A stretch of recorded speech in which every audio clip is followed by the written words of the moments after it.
You have the ability to essentially create an application, run an application that is resilient to failure, that can expand up or down depending on the load that it might be receiving at any particular given point. That also, of course, leads in directly into cost as well.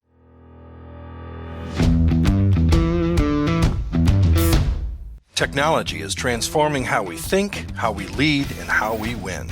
From InterVision, this is Status Go, the show helping IT leaders move beyond the status quo, master their craft, and propel their IT vision.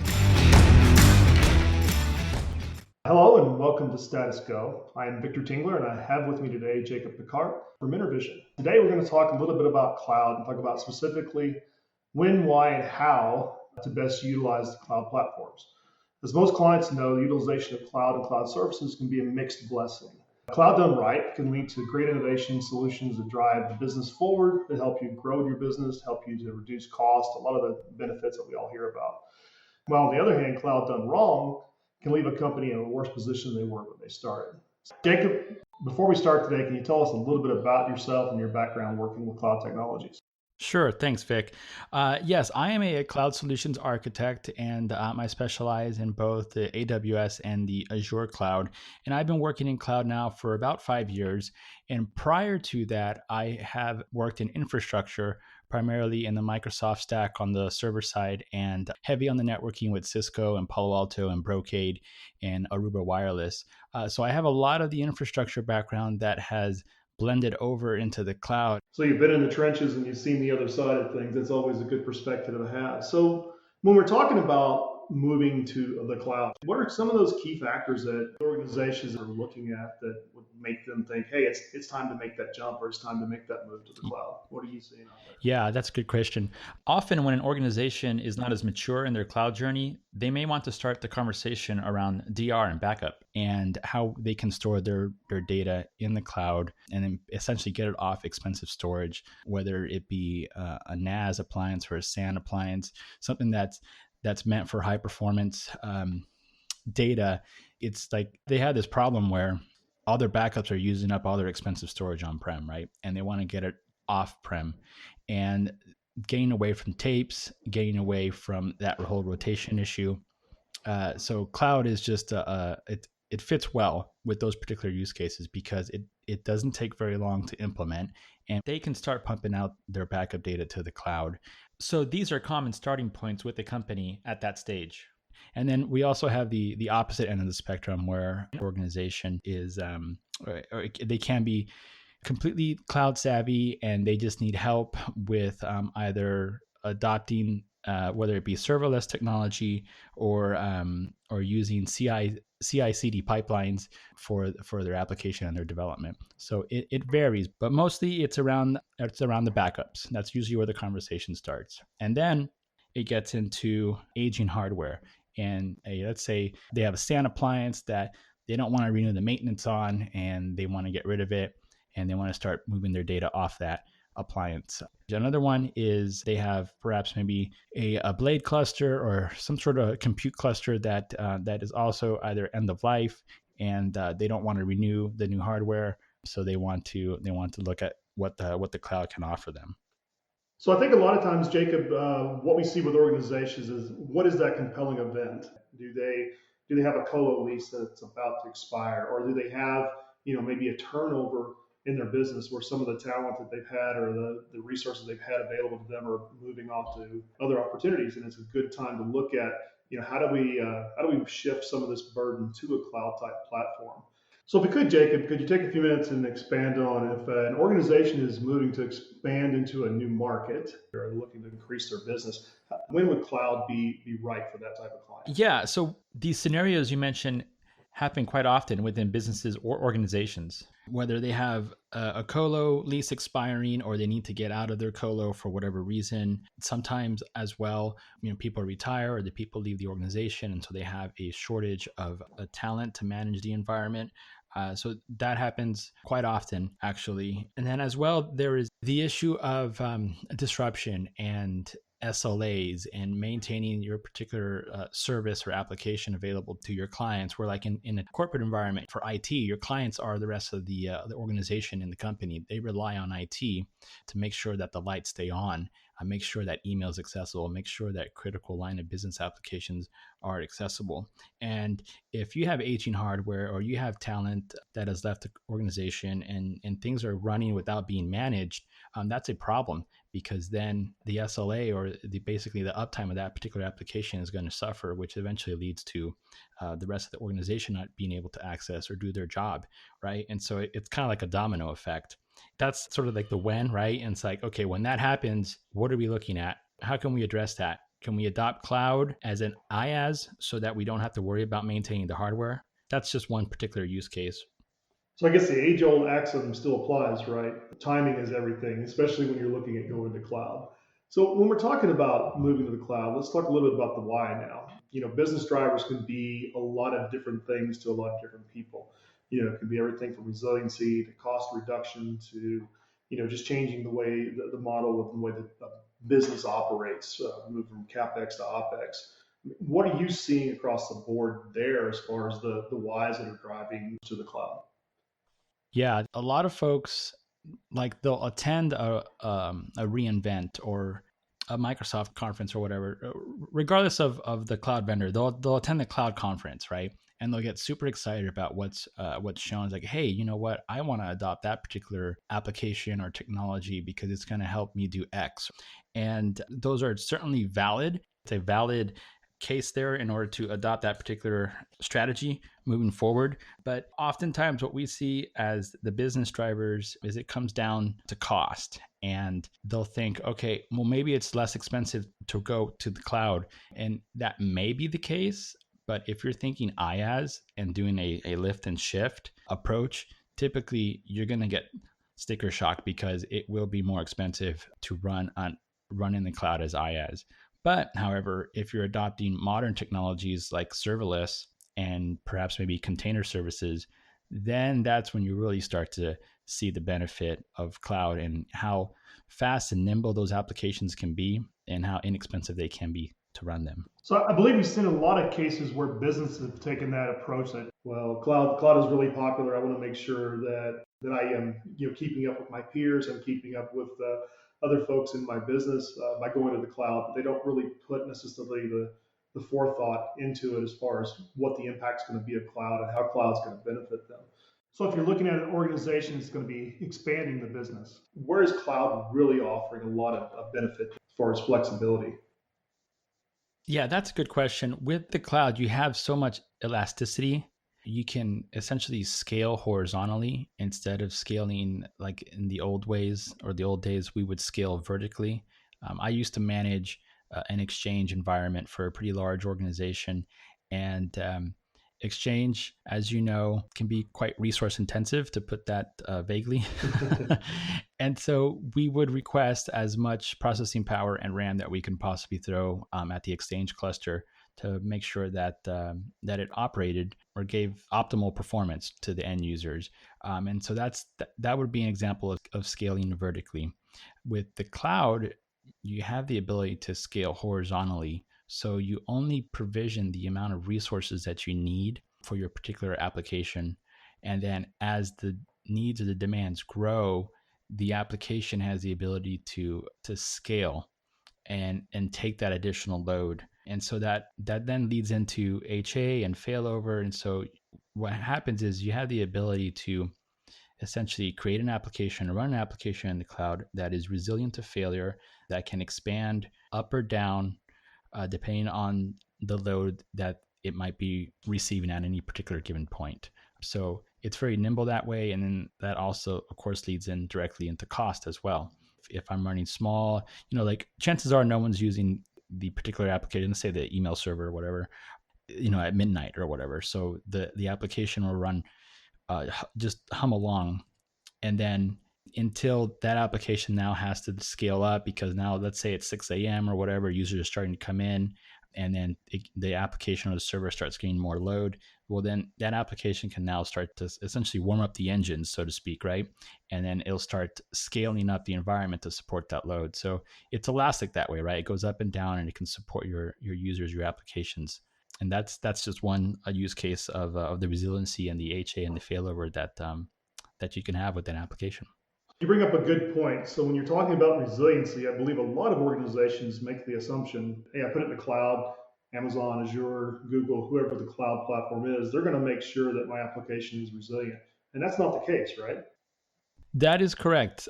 And I say that with a slight hesitation because the cloud platform itself, say GCP, AWS, Azure, whoever it might be, right? They are responsible for the cloud, the infrastructure of the cloud, right? So let's say you spin up an application up there, or you put your data up there. The cloud provider is responsible for making sure that that application, that data set is available to you on the back end. However, if you run a particular application as IaaS, for example, unless you built in the resiliency on that, and let's say you deploy that application and it's only in one availability zone or one fault domain in the Azure realm, and let's say that particular domain or a data center experiences an outage for whatever reason, then your particular application will go down because you haven't built the resiliency into it.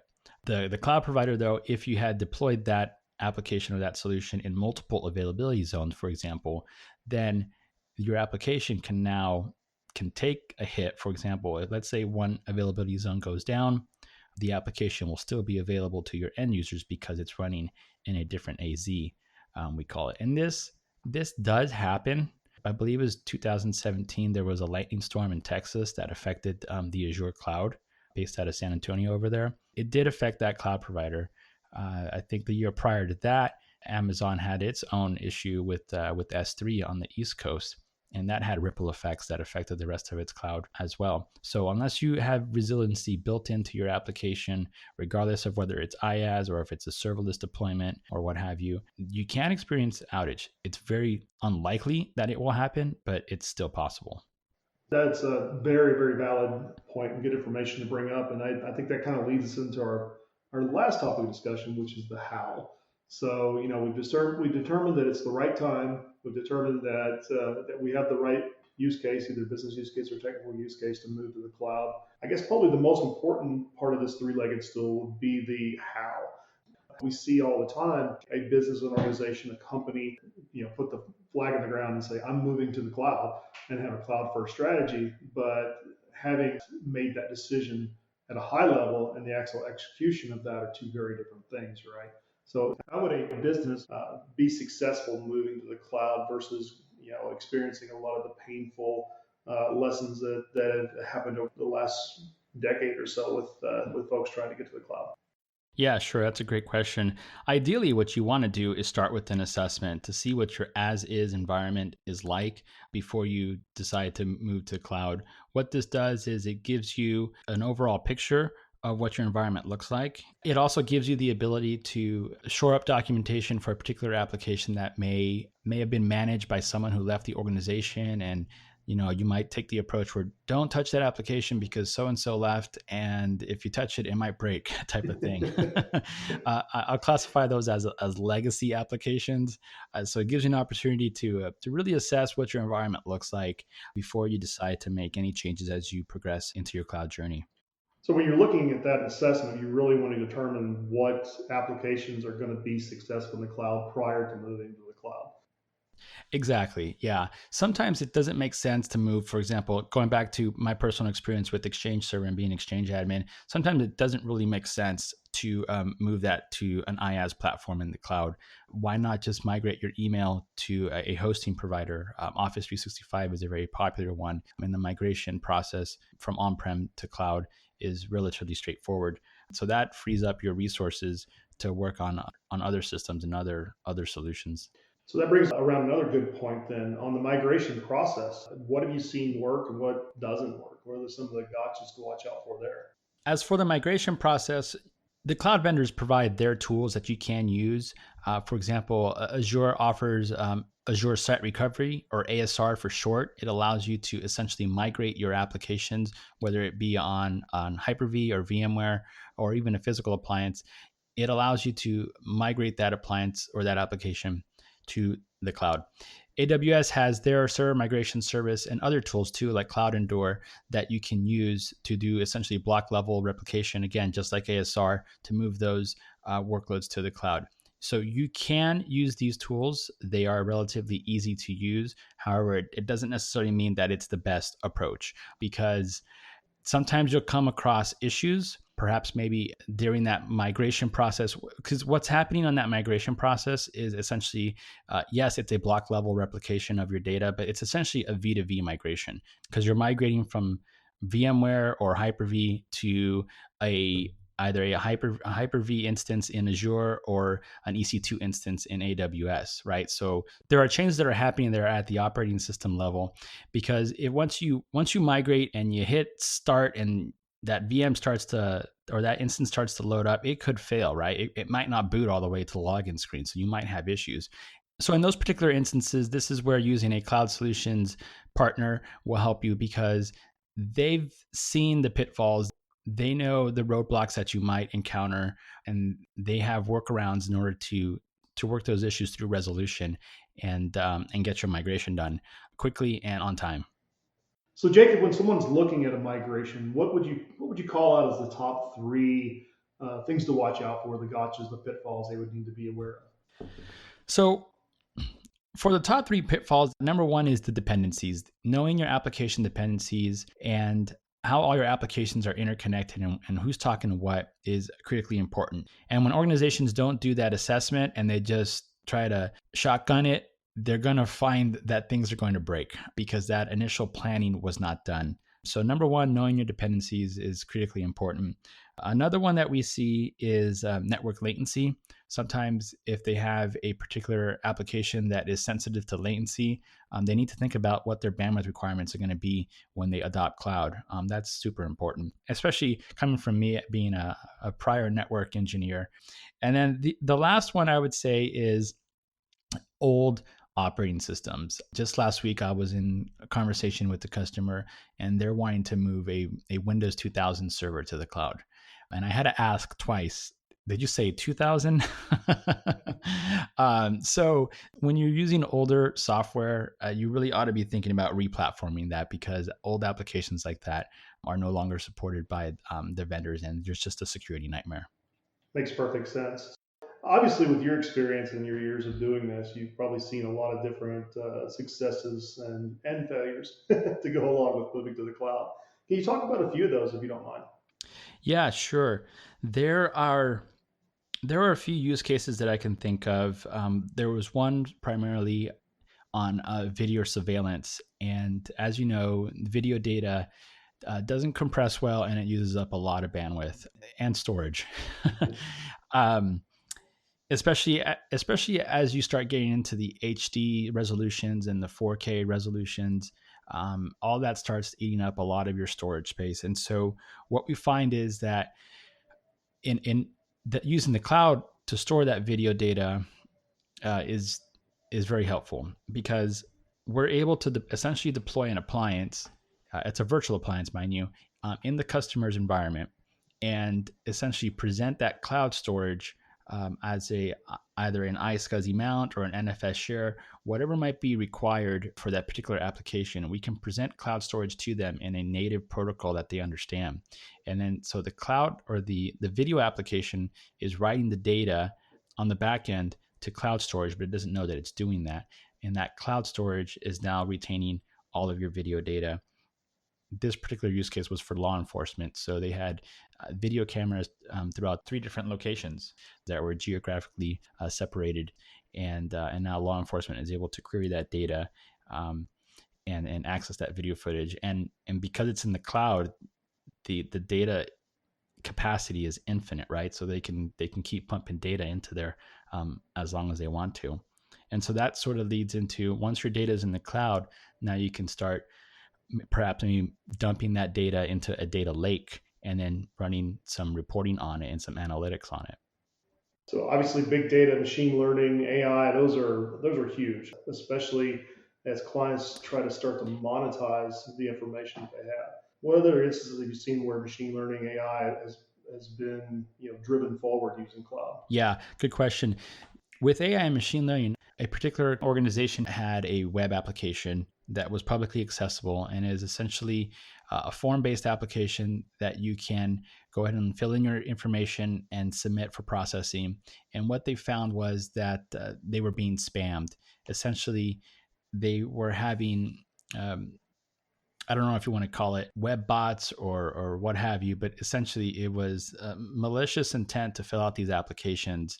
They were just getting inundated with all these applications, like thousands and thousands of them every day, and a lot of them were bogus. And so they were able to use AI and machine learning tools to essentially build a predictive analytics model to determine what applications are legitimate and which ones are malicious. And essentially there was a spam filter created for that application so that the human resources that were reviewing these applications weren't spending their time or spinning their wheels, hitting delete, delete, delete on bogus applications. All that was essentially ending up in a trash bin so that they can have the time and the visibility to get to the legitimate applications.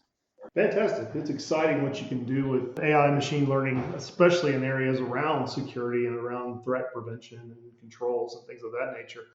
So obviously, more organizations are looking for ways to do more with less. When we talk about automation in the cloud, how big a factor is that, and where have you seen that be successful? Yeah, automation is just about everywhere when it comes to cloud. It's really exciting because the different cloud vendors, they have their particular scripting language that you can use. For example, AWS has their CloudFormation templates and Azure has their ARM templates. These templates, what you can do with them is you can script out essentially the entire environment for the most part. Infrastructure as code, we like to call it.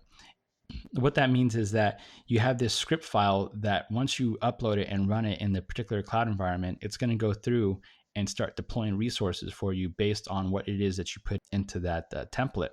And instead of having someone having to deploy those resources, well, you're having code do it for you. And so what that translates to now is that, okay, well, now I can schedule that, and now I can script that, and now I can add if then statements to it, right? And you can get really fancy with it. So that's the whole automation component of leveraging cloud. Fantastic. So, Jacob, I really appreciate your time today. It's been fantastic to get some of your insights on what you've seen in the cloud and how to utilize cloud. We've covered the when. We want to make sure the timing is right. We want to make sure when we're moving to the cloud that it actually is the right time for the company, for the business, for the IT organization to be able to support that. We want to make sure that we understand the why. We're not just moving to cloud because it's popular. We're moving to cloud because it actually is something that's going to help drive the business forward. It's either going to reduce costs or help us with our resiliency, or maybe allow us to be more flexible and to move into new markets we couldn't do otherwise. And then, last but not least, we talked about the how. And the how, of course, is, really, I think, essential piece of that is starting with that assessment and really knowing and understanding your applications and services environment prior to moving to the cloud so you can avoid making mistakes that may cost you down the road. So if you're going to give us any parting wisdom on, cloud in general and what customers should be looking for, especially moving forward in the future, what would that be? Oh boy. Kind of put you on the spot there. Sorry, buddy. Oh, that's okay. That's all right. Cloud wisdom.